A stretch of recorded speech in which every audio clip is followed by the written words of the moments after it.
कोण्या गावचं म्हणायचं तुम्ही? आम्ही लय लांबचं.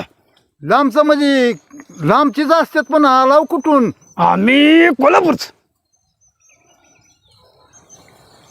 कोल्हापूरचं? कोल्हापूरचं आम्ही. तुम्ही कोल्हापूरचं कशामुळे आलाव म्हणायचं? तुमच्या गावची यात्रा आहे मला जवळ आली हाय की आमच्या गावची यात्रा आलीच की जवळ, म्हणून आलो. आणि येता येता हे जाम दिसलं. पण ती जाब आता जोडून द्यावं लागल. छगनराव म्हणतात आम्हाला. गाव एकदा तोडलेलं जोडायचं कसं? कसं बी जोडा, ती जोडूनच दिलं पाहिजे तरच जाऊ देतो, नाही तर आता लयच अवघड आहे बघा प्रश्न. आता हे जोडायचं म्हणजे कसं जोडायचं? तोडायचं म्हणजे कसं कळतंय तोडायला? आम्ही कलाकार माणसं. तुमचं जाम दिसलं आणि खाऊ वाटलं म्हणून तोडलं.